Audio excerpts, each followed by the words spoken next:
what are you hoping to achieve in Muharram 2025? This Muharram, I hope and I pray to Allah subhanahu wa ta'ala that I can tell one or two persons something about Imam Hussein alayhi salam that will make them closer to the Imam.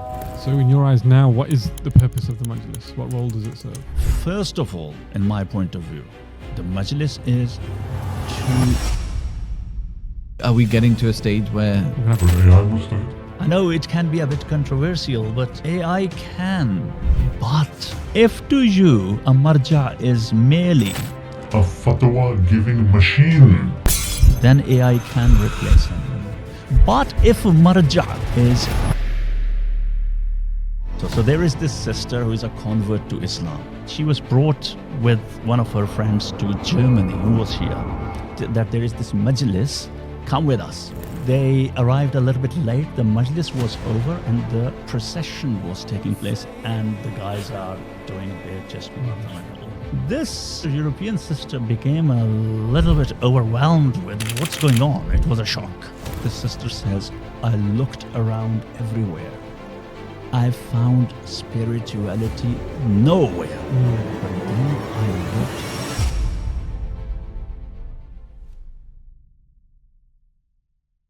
Assalamu alaikum, dear brothers and sisters. Welcome to another episode of MYF Talks with your hosts, Brother Raza and Brother Muhammad Dawud Jafri. Thank you for tuning in, and we have a really interesting guest with you this evening, Dr. Sayyid Rehan Naqvi. Welcome, Doctor. Thank you. Assalamu alaikum wa rahmatullahi wa barakatuh. Alaikum assalam. For those of you who don't know Dr. Sayyid Rehan, he has an interesting career and a background, and is also a speaker. He's an energy scientist and energy consultant, having worked and studied in various different countries across Europe, ranging from Sweden, Holland, Norway, and now working in London. And only, I'd say fairly recently, he's developed a speaking career in terms of his religious studies from around 2017. So it'll be quite interesting to hear some of your insights. And so thank you so much for having and joining us. Thank you for having me. And I'm really glad to be here and nice to meet you. No, thank you so much. Likewise. Obviously, as you've progressed and you've got this deeper understanding, how has your viewpoint and role in terms of taqleed in your life, I guess, evolved and changed now? Yeah. Compared to prior to you exploring religious studies? Do you view it the same, or has it evolved? When it comes to my religious studies, it hasn't really affected or changed my view on taqleed per se. Before, when I had inherited my faith, I had just heard that we have to do taqleed. I used to do taqleed. I had a marja. Later on, when I became more serious about religion, I understood that it was just not a name, but it was very important. It was Sharia, the significance of Sharia. Before, I understood Sharia was important, but I didn't understand the significance of it, that it is sent by Allah subhanahu wa ta'ala. And a marja's job is to try and understand what Allah wants from us. What about those people then that essentially denied taqleed in the absence of the Imam? Because I think there are more people now that are coming that are sort of anti-taqleedi, that are like, we've got technology, we've got resources available, I'm able to, look at everyone's and pick and choose essentially, sure. Or make my own inference. Yes. Yeah. Or on the extreme, other akhbaris where you have complete dissociation from marjas, complete. Yes. As a whole, and it's becoming a big thing, especially in the Pakistani community. Yes, absolutely. It's growing and significantly. There's lots of debates online. There's lots of stuff going on. So you've seen Hassan al-Ayari as one of them, but there's lots in Pakistan. It is, yeah, and I know people who say these things, and there is this akhbari garai. So there is a difference between being akhbari and having akhbari garai. I'm using a Farsi term. Akhbari is that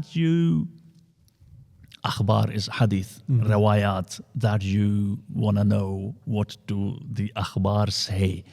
And originally, We were all akhbari, the Shias. Yeah. Right, in the beginning. The Marja'iyah has 4 phases.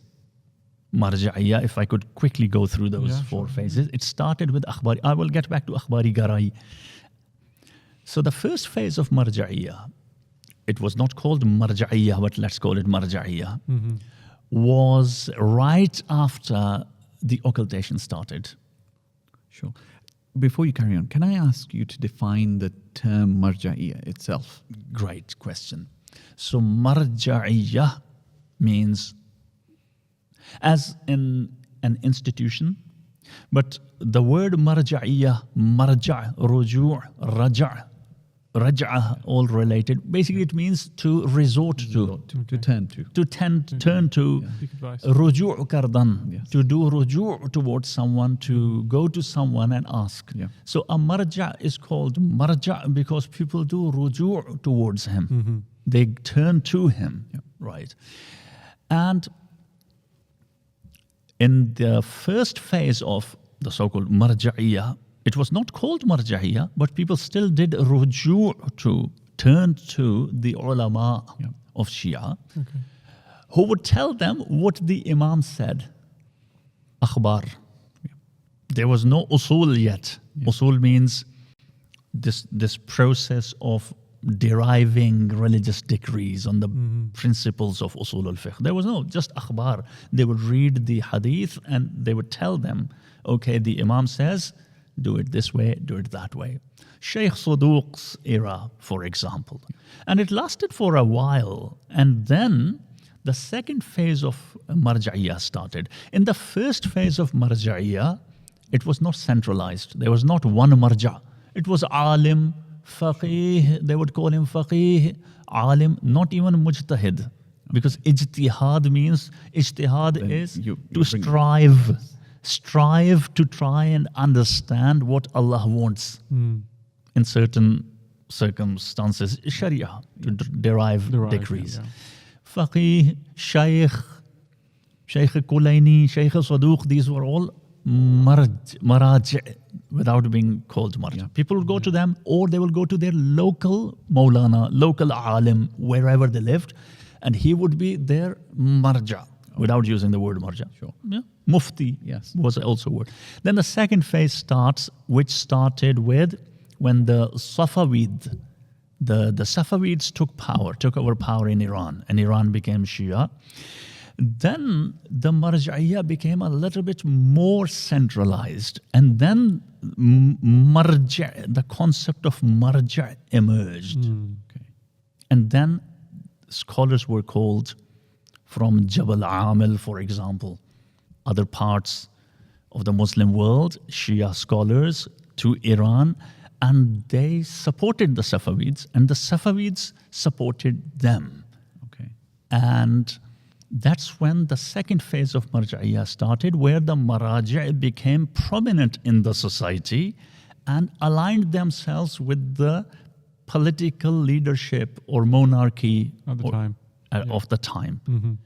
At the same time, there were some Shia ulama who were also Maraji' sort of, who did not align themselves with the Safavids. Yes. They were against the idea of ulama being associated with the monarchy. They believed that they should remain independent. So that was the second phase, and there were a few.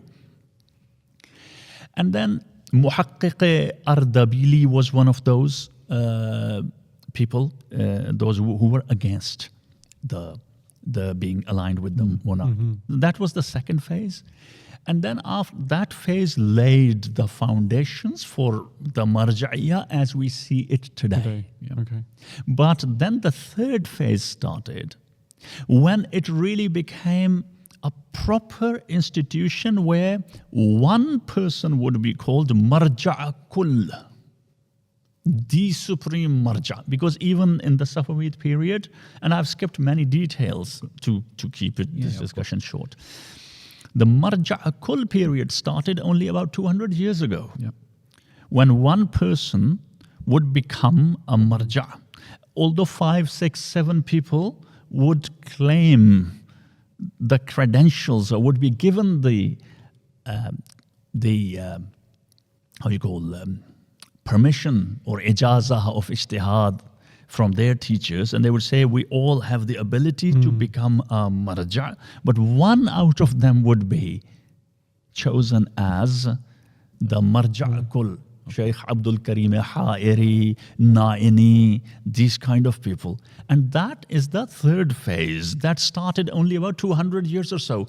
And that's when the rules of taqleed were established. It should be a'lam, it should be alive, and all those things. Okay. And Sorry, did everyone ascribe to that at the time? Or was there much resistance to that concept of there being one overall? So in Pakistan, India, there was no Pakistan at that time. But I'm talking about now Iran, Iraq now. Okay. Let's focus there. And they ascribed to that? Yes, they did. Okay. That's why they developed this power. The famous fatwa of Tambaku by Shirazi. Yes. Ayatollah Shirazi, that power, of course, people ascribe to that. Yeah. So this third phase, they had only one marja, maybe two, one in Najaf, one in Qom, but Okay. it was usually one. One, yeah. And that lasted, that phase ended. In academic circles, they say that third phase of marja'iyya ended with Ayatollah Hil-Uzma Burujardi. May Allah please be pleased with him. May Allah's peace and blessings be upon his soul. In terms of year, Marja'i Kull, he was one. what year are we talking? So we're talking about in the 60s, 60s late now. 60s. Okay, late 60s. 60s. Living memory. Yeah. Okay. yeah. Something like that. Okay. So it ended. And then the fourth phase started, where from one marja' to several maraja' at the same time started to exist. Although in Najaf, we still have this concept of one becoming the supreme marja' or the most prominent marja', but still we have 3-4 maraja'. So what caused that transition, sorry? Yes, that's a very interesting point. First of all, technology, printing, Okay. and so many different tools at the disposal of the maraja' and scholars. And also, in my point of view, as I see, also Shia started to spread around. Sure. So there can be different There's more reasons. diversity of thought. Yeah, and diversity reasoning of and thought coming and technology coming, and also more freedom. Different lived experiences as well. Exactly. Different lived experiences. And now, according to one research, we have more than 70 maraja. 70. Wow. So it's ta'addud and takathur, they say, several and many maraja came in the fourth phase that started around 50, 60 years ago. So that was a brief history of marja'i. What about so where does the modern day concept of wali or faqih then? So into that this? came from the fourth phase, although those So who... that's not similar to the marja'i kul that you're talking about. It is a bit like that, but extension with more Power. Yes. more power or ikhtiyarat. But when you say more power, what do you mean? So what can a wali or faqih do that a marja'i kul couldn't do at the time? So the thing is, Or is it more? we have is to this more again look. politically. Originally, the Shia ulama had nothing to do with politics and society. Okay. People would go to them, and there was oppression. There was oppression the first several hundred years. There was oppression of Shia Muslims. They had no direct link with politics or the society or any say in the society. They were sitting there doing their thing, spreading the teachings in their own way. People come to them, they give them an answer, how to live, what to do in a certain condition. Yeah. In the Safavid period, for the first time, they started to take on more political and societal roles. So it can be said that Walayatul Faqih or Waliya Faqih, its roots were taking form in that period. Yeah. So is that a political role or a religious role? No, but It's both. They don't do any separation. That's the question I was going to Yes. ask. Is there a separation of church and state, for example, in our religion? Is Islam devoid of politics? It depends. It depends how you look, and it depends what's your outlook and your interpretation of the Holy Scriptures. If you look at some of the ahadith that clearly tell you that you shall not do any uprising, qiyam, before the Al-Qa'im, Hazrat Al-Qa'im, Ajalallahu Ta'ala Farajah Sharif, returns, and some people, they stick to that and they say, no, nothing to do with politics. And some people believe that politics is something dirty, and Shia ulama should not get into that. That's one point of view. Sure. On the other hand, those who are in favor of politics and religion going hand in hand, they say, what's the point of all this theory if you can't implement religion in society? It's a valid point. It's a valid point as well. But then they say, okay, but what is the limit of it? What's the limit? Because if you reach a point where you say, we will establish a government, we'll run a government, and everything will be in our hands, religious people's hands, or faqih's hand, and then you mess it up. And I'm not saying this is my point of view, I'm just presenting different points of view. And if you mess it up, then Islam is going to look bad. So this is also a point of view. So that brings me to a question I was going to ask about it, but I'll ask it now. Is a marja's position too powerful? It is. Too powerful. If people follow, yes, it's way too powerful. And I'm not saying necessarily in a negative sense. I say, if a marja does not have power, what's the purpose of a marja? If Sayyid Sistani, may Allah protect him, if he did not have this power, how would they save their country from the clutches of Daesh? No one would listen to him. True. Imam Ali alayhi salam says in Nahjul Balagha that the ra'i, the opinion of a person who is not listened to, has no value. So if a marja does not have power, what's the point of a marja? So we're both in the corporate world, so I'll talk about this in that context. So I'm in the financial services world. There's this concept of too big to fail. And within that, some institutions are seen as so large, so big, that if they collapse, the whole system collapses. Is a marja, and if they, for example, make some sort of an error or a wrong decision, are they too big to fail? Will this imagine if, for example, a very large marja, one of the top marjas currently, they make a decision and the decision goes the wrong way. It is possible.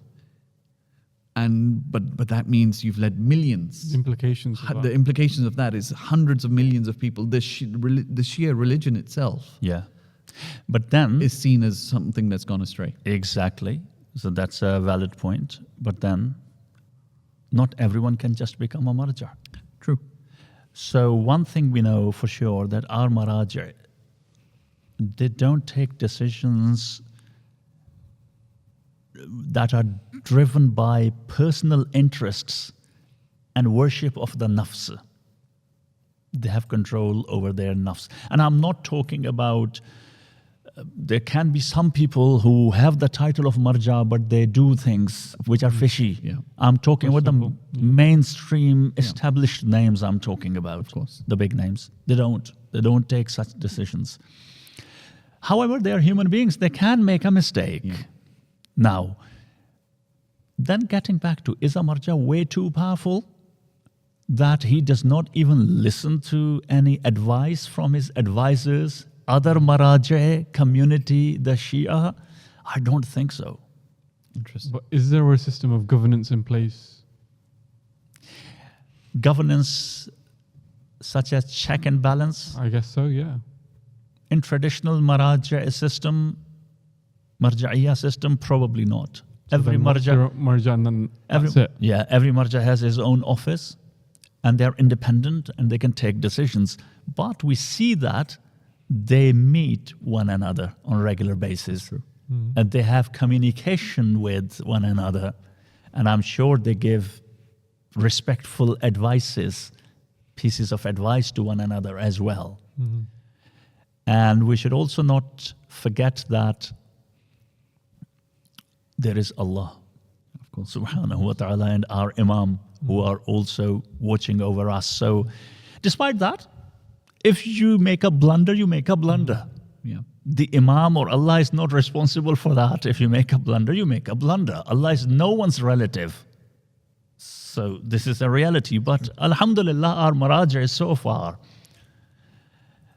Allah has protected them from making any major mistakes. So then how do we rationalize now? You said you've talked about some maybe political, some apolitical, and then this concept of wali or faqih, maybe they may be one overarching, may not be.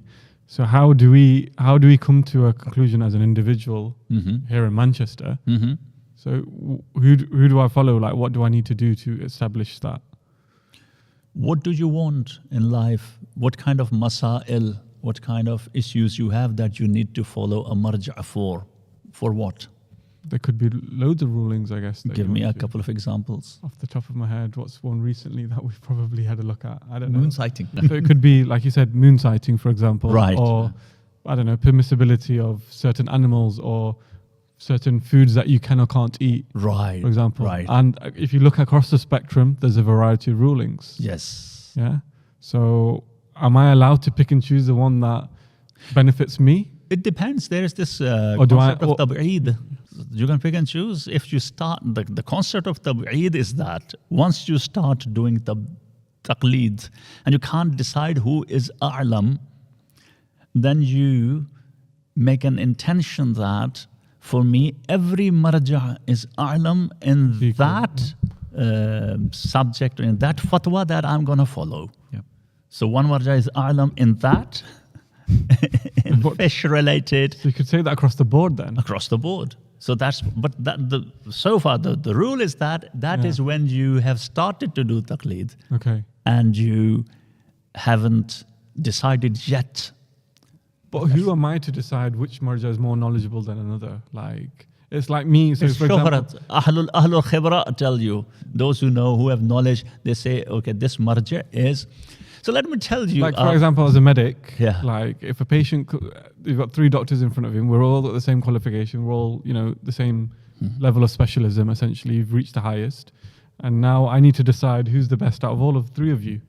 It's very difficult. Exactly. So But then how do you the- expect an average person to do that in terms of Average marja? person just hears from Ahlul Khibra, the ulama who know and who move in the circles of ulama, and they say that person has the shuhrat, is known to be the most knowledgeable one. But to be honest, every marja is a'lam, the most knowledgeable in his own right. Yes. Otherwise, he wouldn't Wouldn't be. say that he is a marja. Yeah. So let me tell you a true story. One of my teachers, an environmental engineer turned theologian in Iran, he used to be a bit naive, he says. He tells me, this is his story. He says one day he went to the office of a marja. He didn't tell me which marja. He went to the office of a marja and he started chatting with the office bearer, munshi or daftardar, they use these words. And he started chatting with him and he says, my teacher says he was so naive and sort of foolish. He said, so who is the a'lam in his eyes? He asked the office bearer, who is the most knowledgeable marja in the eyes of this marja? And the office bearer started laughing. He said, what are you talking about? In his eyes, he himself is a'lam. Yeah. Yeah. That's why he claims that he is a marja. So they're all a'lam in their own right. And I think it's not only about knowledge, it's more about the overall package and personality and i'tibar, how much people are willing to trust you and putting their trust in you, how many people in the scholarly circles, in the hawzat, in atabat, and all those places, in our holy centers, are willing to accept you as a credible person. Sure. So it's about PR essentially. It is a lot about that as well.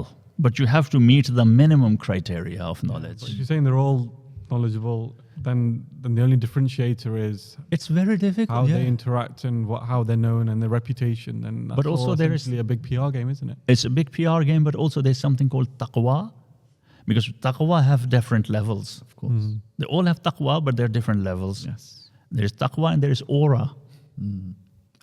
And there is something that is beyond our comprehension, that Allah subhanahu wa ta'ala picked Sayyid Sistani, and I'm not doing any ghuluf, like Allah chose him or something specifically, but it was in the divine plan that in these times of turmoil, Allah kept him safe for the time until Saddam will fall, Yeah. and all these things will happen. And he just had to be there. And only he could, probably, Yeah. only he could. I've looked after the country and the people Yeah. at the time. So it's just like that. So I want to take it back one level. So you explained the 4 stages. What, so to me, what it sounds like is this first stage is the ideal stage that it should have just stopped at, because that's the closest to The Imams. the imams. Why have we now got to stage 2, 3, and 4? Because of the evolution of societies, scientific developments, socio-political developments. So it had to be this way. We can't rely solely on the akhbar. Getting back to akhbari and akhbari garai. Yeah. Akhbari is that we will listen to the Imam, what he has said, and we'll follow that, and we will act upon that. Akhbari garai is that vehemently rejecting all other points of view, also saying that no one can understand the Quran except the Imam, or you can never understand the Quran unless it is in light of the hadith, which are very few that have reached us, which basically renders the Quran ununderstandable. This is akhbari garai. And also cursing those who follow Marjae and those. So that is a very, very immature, childish, to say mildly. Sure. To say mildly. But having an akhbari mindset that we give due importance to the akhbar, that's okay. And every marja is in one way or other also partly akhbari. Akhbari, yeah. Because we have 4 usul al-fiqh is based on 4 things.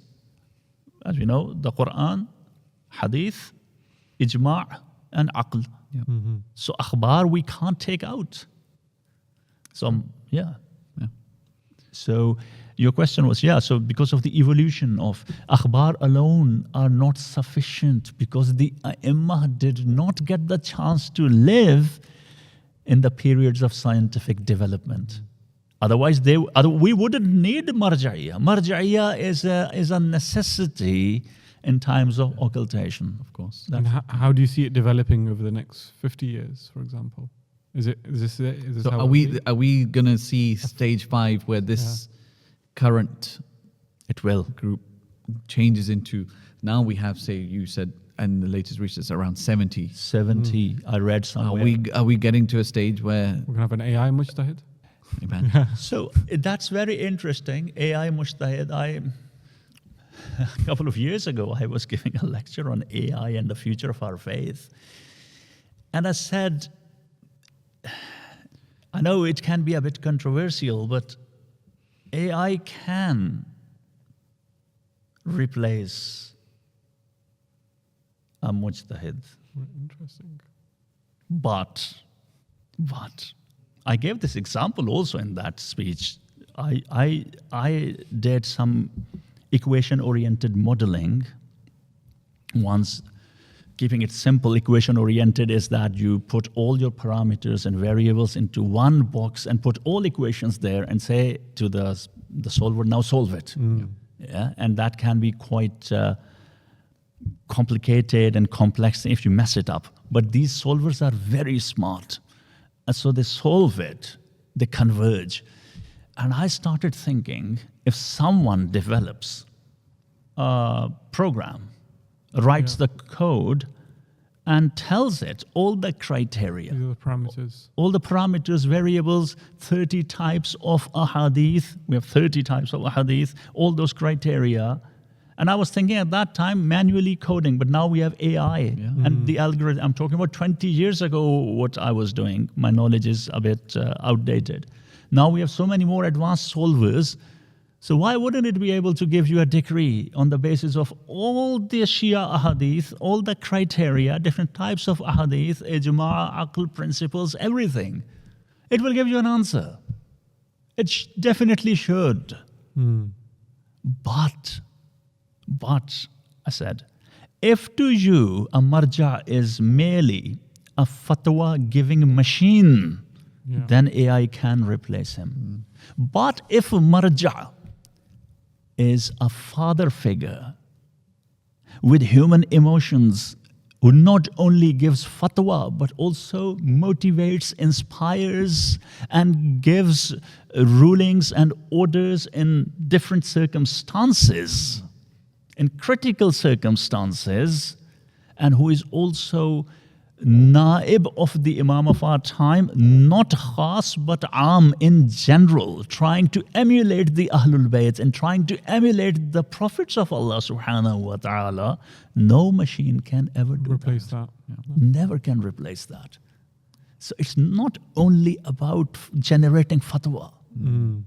It's about having a living example that reminds us of the Ahlul Bayt. Absolutely. That's the point. That's where the taqwa comes into the picture. If a person has no taqwa, no matter how much knowledge they have, they still have less knowledge than shaitan. So we've talked about Marjae, but today we're here. It's the day of Arafah, and of course, it reminds us of course, the Hajj, but for us Shias, Imam al-Hussein. And there's very few days left till we get to Muharram. And I wanted to touch upon Muharram, Of course. with you in particular, because you've lived the Pakistani Muharram experience, and now you are in the Western world experiencing what an English-speaking audience experiences during Muharram. Firstly, how, especially in the UK, you moved to the UK recently, and how have you seen the majalis scene, the speakers, the reciters, especially in English? What do you feel about it? Because, and then I'll give my opinion in a second as well.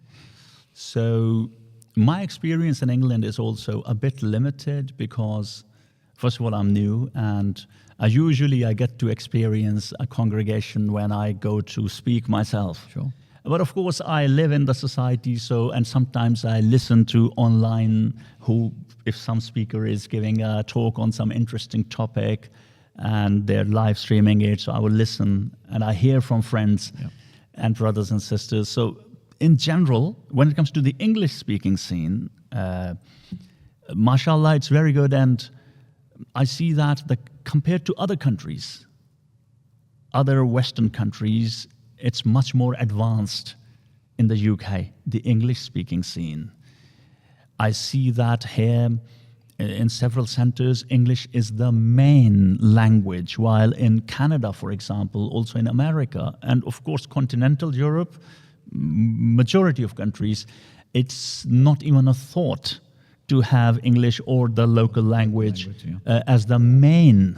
They still are giving khutbah of Jumu'ah in 3 languages. First in Urdu, then repeat the same thing in Farsi, then repeat the same thing in Norwegian or Swedish or sometimes even 4, adding Arabic as well, which is, in my point of view, not a very efficient way of doing things. So in England, because here the communities are old, and here we have really grown and developed. So that's a very good thing, although still a lot more needs to be done. Yeah. Another thing that I have issues with is, and that's very common in other countries, not so much in the UK, that English Majlis is for the youth. They say, youth program is taking place there on the side. We want an English speaker for the youth. And once I went to a country, I won't mention, not to stigmatize any community. Name them, it's fine. Once I went to a congregation in Canada. Canada is a huge country. So keep thinking which state. Exactly, yeah. They said we want English Majlis for the youth. I said, okay, I prepared my lectures the way, although I didn't like the idea of youth, Only, yeah. because the Majlis has to be for everyone. Yes. Sure. As soon as you say it is for the youth, it means it's a secondary, tertiary value for you. Dismissing it, yeah. Dismissing. They had put 10, 12-year-old kids in front of me. And I have prepared topics that are not really, they can learn from them also, but it's a different Yeah. level. You have to talk to each age group at their own level. yeah, usually in my majlis I have from 10 to 70, 80, and you have to take everyone's level into account. But when you say for the youth and for the kids, it means, oh, we have the main majlis with all the naras and wawas there. They're taking place. Yeah, I don't like that. And in England, we don't have that. Or it is not that common. Well, I think we still do to an extent, but usually it's before the main majlis, not concurrently. Also, this before the main majlis, you bring a young man and he speaks to the kids. Yeah. It's a nice thing, but it's not my cup of tea. And At least it's a step in the direction of catering for. Let's be honest. Most kids in this country want to listen to something in English. Yeah. Many of them may understand their mother tongues and languages of the centers their parents go to. Yeah. But not to the extent. Not to the extent that the parents do. Yeah. It's not only about the language. I was recently speaking with a brother in Pakistan. And he told me that a year ago, he quit listening to Urdu majlises. Now he listens only to English majlises. Wow. And there are many people in India and Pakistan, younger brothers and sisters, who are fed up with that whole culture. Is that because of the content? Or? There is no content. You want me to be uncensored, right? Yeah, of course. There is no content. Is that across the board, you would say? I don't want to give sweeping statements, but a vast majority, and we are all of Pakistani origin, and I am not afraid to say this, they haven't even developed the culture of giving a proper speech like the ulama do in Iran, in Iraq. Like there is a topic, there has to be a topic. You introduce a topic, you look at it from different jihad and ab'ad, from different angles. Yeah. From different perspectives, then you converge it, then you give a result. It's a two-way traffic. The people want enjoyment. It's a cultural thing. It's a cultural thing. It's a cultural thing. But what I wanted to ask you is, of course, the origin of the majlis itself. Yeah. Imam Sajjad isn't setting up a majlis where there's a lecture and then there's masaib. Imam Sajjad sets a majlis up, it's just masaib. It's just musibah. Yeah, but only if they did that in Pakistan, I would be grateful. But that's what I'm saying. There's no blueprint of what a majlis needs to be, right? Yeah. There's no blueprint. Yeah. What a majlis needs to be, sure. If we go again back to the sunnah of the imam, only tears, mourning. Why? The question is why? Yeah. Because the imam has other arena to give ilm to people. True. He's not dependent on Muharram only to give ilm. Yes. The second thing is, and as I see it, and more importantly, he has to keep the memory of Karbala alive. It's a very sensitive time. You see, his father has just been brutally murdered. Karbala has just taken place. There is no room for scholarly discussions, doing tajziyah wa tahleel and political analysis of why Karbala happened. No, that's very insensitive. No. It's a much bigger grief. Yeah. And it's the emotions that attract people. It's the emotions on the basis of which you can propagate your message more freely and more efficiently than coming up with some dry analysis or how the Umayyads got the power and let's do some analysis. No. Much bigger grief and to keep the memory alive. So that's what he did. But then the majlises evolved over time. And today we have reached a point where this has become the biggest arena for Shia Muslims. Yeah. To learn, to connect to our roots, To educate, yeah. to educate and all that. And it would be a great pity, and it is a great pity, that we, in many places, are not making the best use of that opportunity. On one hand, we have certain congregations or people from certain origin who are wasting that opportunity in hollow chants and poetry and outbursts of energy and emotions. But some would say that there is a place for that. No, I'm not saying it's not. There is a place for that. Where it reinvigorates, refreshes. I just said, replenishes, you know. And so I'll talk about it from my childhood. Yeah. I was born in Pakistan. I went to these. Me too. And even when I moved to this country, I went to these types of majalis, and it creates a significant level of love that you have for the Ahlul Bayt. Definitely. So thank you for bringing this point up. When I say this hollow, I said hollow. You see, we need that energy. Before this podcast, we were talking about the Seraiki language and how it affects me personally and many people. The Azadari and the Seraiki language, because it's an emotive language. Emotive, Yeah. yes.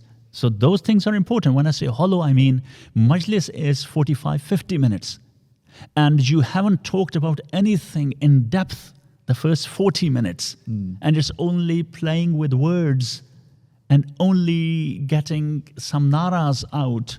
And naras are beautiful. I'm very proud of myself when I say, even in my English majlis, I sometimes get people to chant 2-3 times Nara Haidari, which I genuinely enjoy. It's a beautiful chant. But if there's nothing to take home from the majlis, that's what I call hollow. So in your eyes now, what is the purpose of the majlis? What role does it serve? First of all, in my point of view, the majlis is to connect us to Allah and the Holy Prophet and the Ahlul Bayt. That's the primary purpose of majlis. Yep. People make mistakes throughout the year. We all are silly. We are all sinners. Muharram is the opportunity to cleanse our soul, to return to Allah subhanahu wa ta'ala, to seek repentance through the wasila of Hussein alayhi salam. That's in my point of view, and learn about our faith first and foremost. This is how I understand it. This is our only opportunity, not the only, but major opportunity to teach ourselves and our younger generation and our kids about who was Hussein, who is the Holy Prophet sallallahu alaihi wasallam, why the Ahlul Bayt are important, the Quran, Allah, Akhirah, and all those things. Are they being taught? This is my question. So on one hand, we have those hollow, because it's all too easy to say, oh, the Pakistanis do that. Yeah. Well, to be honest, now giving the other perspective, despite all those hollow slogans, whatever, those majlises have kept us and many of us on the straight path. Absolutely. Despite all that stuff, yeah, but we need to go further. Yeah. But what I find more problematic, and I know some people are not going to like it, when majlises turn into TED Talks, PowerPoint presentations, Yep. and it's okay, some people want to use iPad and notes. That's okay. That's aid. I personally don't like to use that, but that's okay. PowerPoint presentations and wishy-washy subjects. And I think that is a bit, and you can disagree with me, and please do. What would you consider a wishy-washy subject? The thing is, I've come across some topics, and if I mention those topics, then you will know I usually stay away from this topic, and I never want to talk about this topic, but it has become somehow cool to also talk about certain orientations and certain identity issues. I want to be very careful. But then if you don't address it there, What do you want to learn? So it could be, for example, I don't know, recently in schools, an issue has been about educating younger children as part of the curriculum in terms of sex education, for example. Okay. So how to approach it, how to navigate it as a Shia Muslim, as a parent. What do you do when your child is being compelled in a curriculum at a young age, at the age of, I don't know, what is it, 8, 7, 8? 4 onwards. Yeah. That is a very, very good topic, but I'm talking about a topic because that addresses a real life problem. Yeah. But there are also stories, for example, homosexuality. Yeah. Okay. Where people are maybe within the community, or in terms of there's maybe a certain narrative in social media or in the movies you watch or the TVs where it's normalizing certain behaviors or activities in relation to homosexuality, for example. I don't like to talk about this subject. So then when would you then? How would you? Surely it's a communal issue that you need to address. So how would you? How would you educate if you them? know you're going to a community, so say for example, you go to a community and the people who've invited you say, look, we've had 6, 7, 8 instances where there's been particular issues related to this topic. We need to educate our community Yes. on the Islamic point of view. True. But is Muharram the arena for that? It could be. Well, you might not capture that audience any other time of the year. Did you Because ask the audience that they want to listen to this topic? Again, Maybe they want to hear something else. I agree, but sometimes some people say you need to listen to the hard truths. And sometimes it may be the case where you as an organization know that there is something happening in the community that needs to be addressed. True. And other people in the community may not know about it. And the only way to address it is from a speaker's perspective rather than doing a workshop or something else where most people won't attend. So let's say we talk about a certain topic, and I'm not giving. I stay away from these discussions. I live in a multicultural society and work in a corporate world, and everybody's free in this country. Sure. To make certain life choices, and practice how they want. Yeah. and no one should be discriminated on the basis of how they identify as we understand. Sure. Right. So my point was, I slipped my mind. So you're saying Muharram is not the right arena. Oh, or the yes. venue. What is the right? Oh, arena yes, is the yes. So question, let's yeah. say 8th of Muharram, 7th of Muharram, for 40 minutes, 50 minutes, you talk about this subject. Right. Give me a nice way to create a Rabte Masaib after discussing this topic on 7th of Muharram, 8th of Muharram. You have to stop abruptly and say, okay, now we have talked about this subject. Now let's go to Karbala and talk about Abbas alayhi salam. Well, that may be, then someone would say, well, that's the limitations of that particular speaker, that he doesn't have that skill set to do it. No, but how would you do it? How would you do it? Be I'm not creative. And we've had speakers that have touched on topics like this before. Not No, this. no, that's Not okay. this. Well, similar.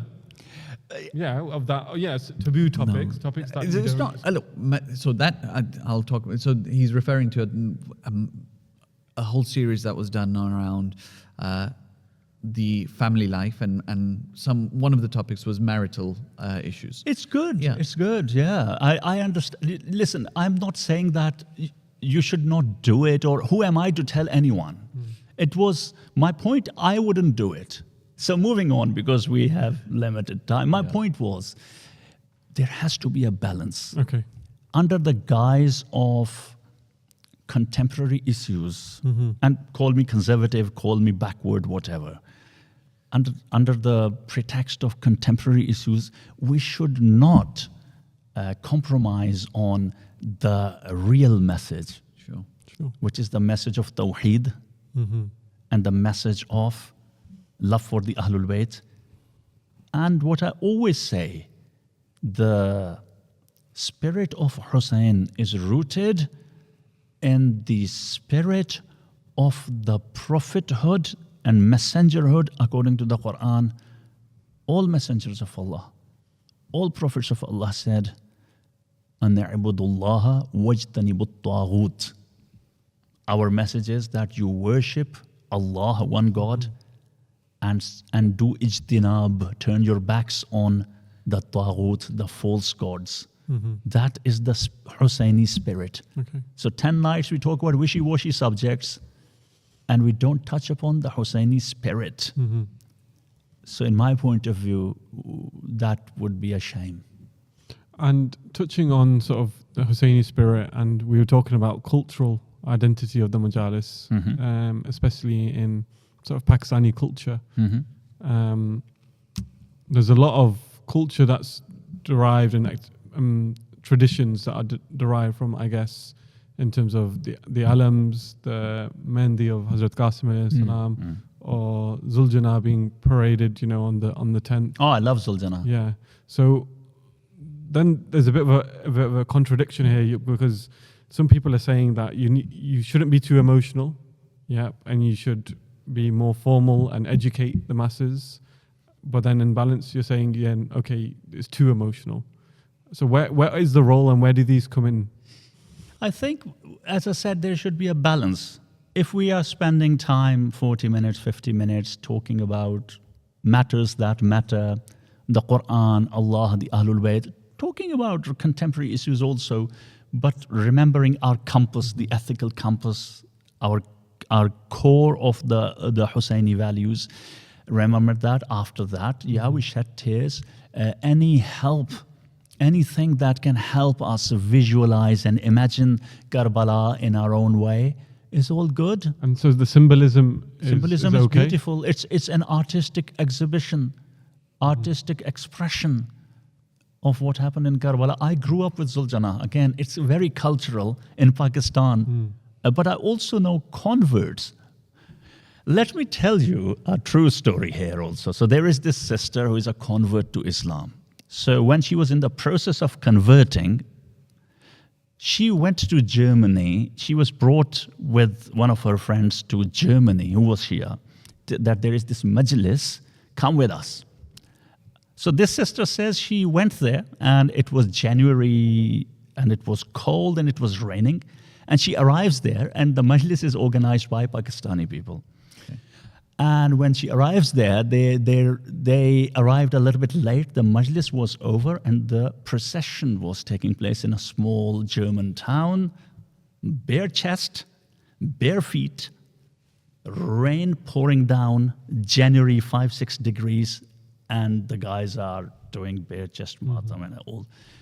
This sister, European sister, became a little bit overwhelmed with what's going on. It was a shock.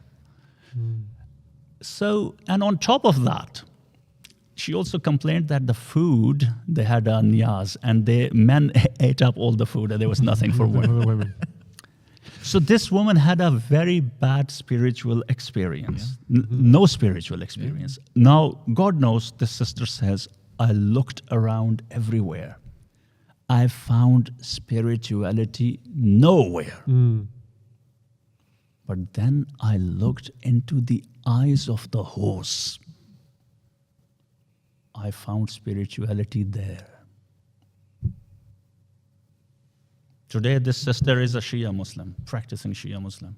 And she didn't become Shia Muslim because of the horse of Zul Janah. But my point is, when everything else fails, the horse of Imam Hussein alayhi salam Subhanallah. can move someone. Yeah. So then, the thing that I picked up on is that there are some traditions, typically in Pakistan, for example, that are okay, that are accepted.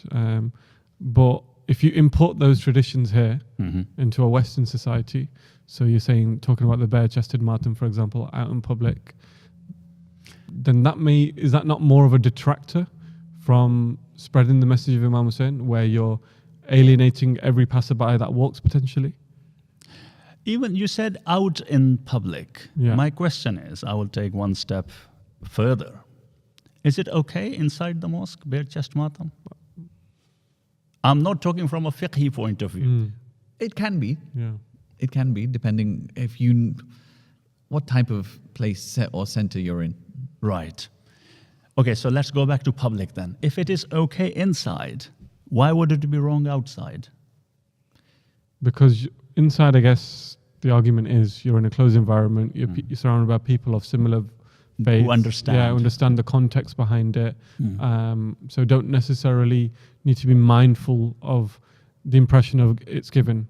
Whereas if you're outside in public, when it's taken out of context, you've got a few second snapshot of it. Yeah. It can bring the religion into disrepute. Exactly. So then... That's how we think, but not everyone does.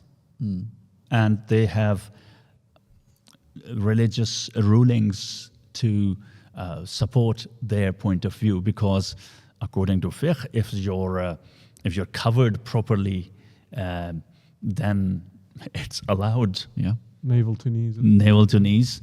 It's allowed, and you can even say prayers in that. They say if you're allowed to say prayers, Then why can't you do chest beating? And you can't argue with them. So then, can we actively participate then in it? If we inherently think there is... So he's trying to ask if people should go to these processions and should join in. Because we would get around, 5,000-6,000 people, on there, whatever it is, whenever the first weekend in Muharram, when there's a Julus, you'll get 6,000 people there. You see, I'm not giving any religious verdict. As I said, fiqh supports them. Yeah. But if it's doing more harm than good... You see, fiqh Surely also there are- allows eating 10 kilos of chicken with a lot of chili in it every day. Okay, but that's not bringing your religion into disrepute. That's okay, fine. You're making But you wouldn't eat it, my point is. Yeah, but you're making a specific decision related to your own personal well-being. Fine, you're independent to make that decision. But when you're essentially affecting the entire ummah, surely it's not comparable. It's not comparable. That's why some Marjae say these things are not allowed. But such as tatbir is not allowed. But then I am not aware of any Marja giving a fatwa that even bare chest matam, while according to the Sharia you are covered from navel to knees, is not allowed or haram. No. So that's my personal choice. I want to make preference. it a personal preference. Okay. But I still don't understand the utility of it. With all due respect, I don't understand the utility of it. Why do we have to take our shirts off? Just if someone could explain this to me. As in, I think Dad could probably tell you. Utility. I don't know about utility, but The purpose, I mean. so it's a very You must have these conversations because you know a lot of Matamis. a few. What I would say is, culturally, if you think about it, the organized matam itself, that's an innovation. That's happened. But it is at least beautiful. Yeah. But There's synchronicity in it, and it's of course. So, and some people prefer to have a sort of a more of a. They feel like it's connecting more. I understand that point of view from a psychological point of view, but my question is, how does it match with the akhlaq of Muhammad Mustafa sallallahu alaihi wa alihi? This is my genuine question, and I really don't want to offend any Matami. I respect people that do it out of love and sincerity.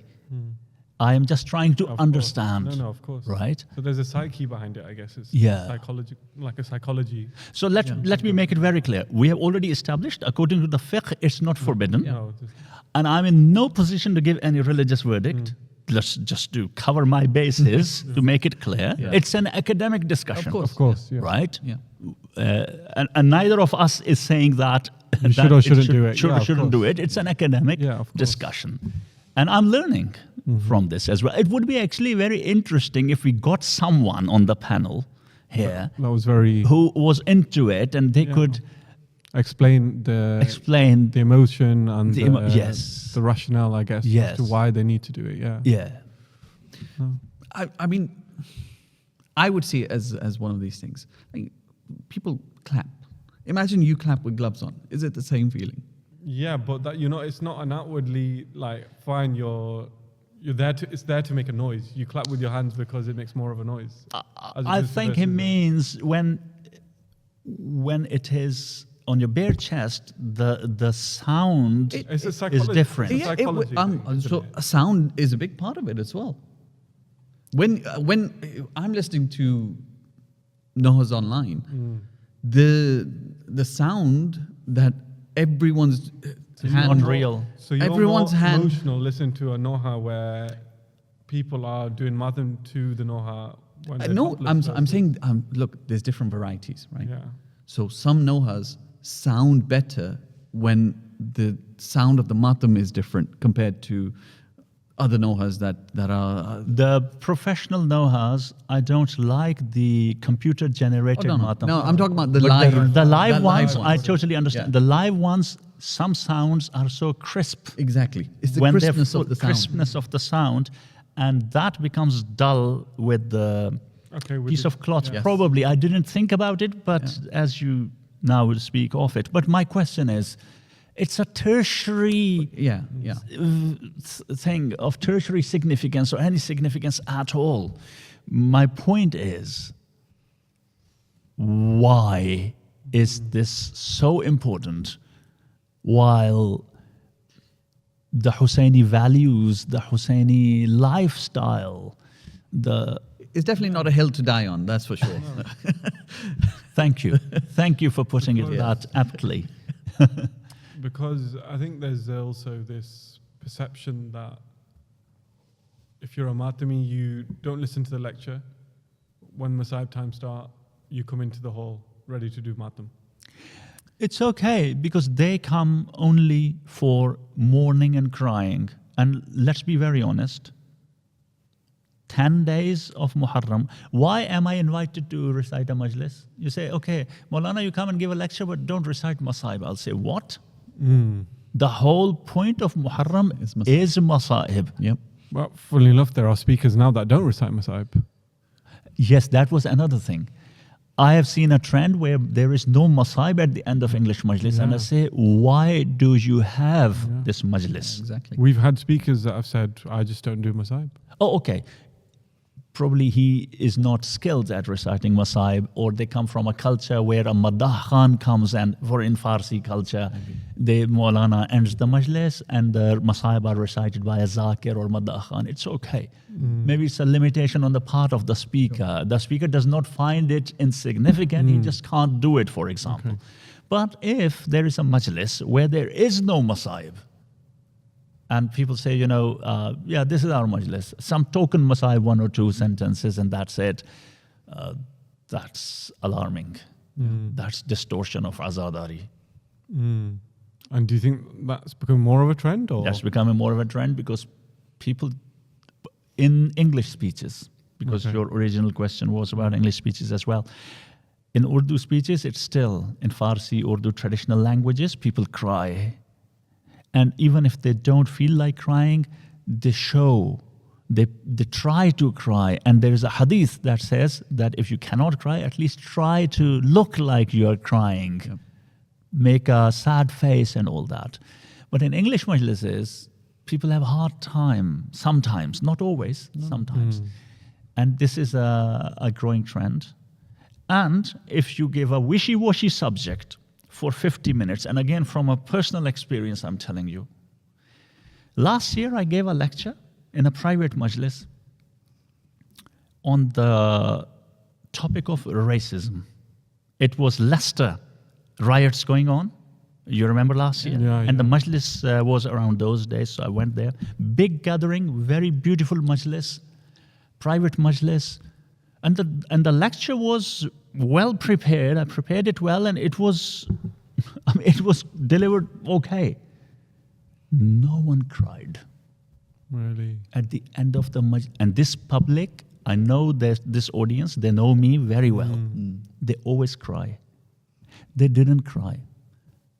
An uncle came, a brother came, he says, Maulana, no, with this topic, the lecture was very good, but the hearts didn't become soft. The next Sunday in the same community, they invited me again.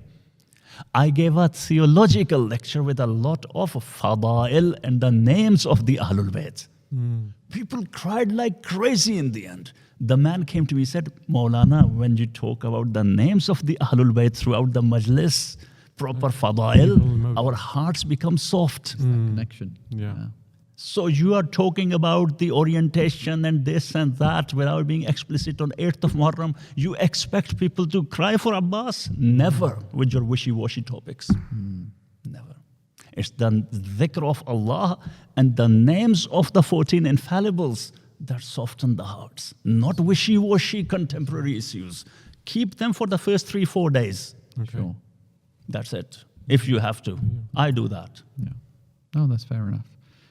So coming to a conclusion of this this particular topic and the podcast itself, what are you hoping personally to achieve or learn or feel in Muharram 2025? What do you want to get out of this the Muharram? This Muharram, I hope and I pray to Allah subhanahu wa ta'ala that I can tell one or two persons something about Imam Hussein alayhi salam that will make them closer to the Imam and through his wasila to Allah subhanahu wa ta'ala. One or two persons. And if I get more, that would be bonus, and I'll be extremely grateful to Allah subhanahu wa ta'ala. Amazing. Inshallah. Amazing. And just before we finish, we've been asking our guests your favorite verse of the Holy Quran and why. There are several.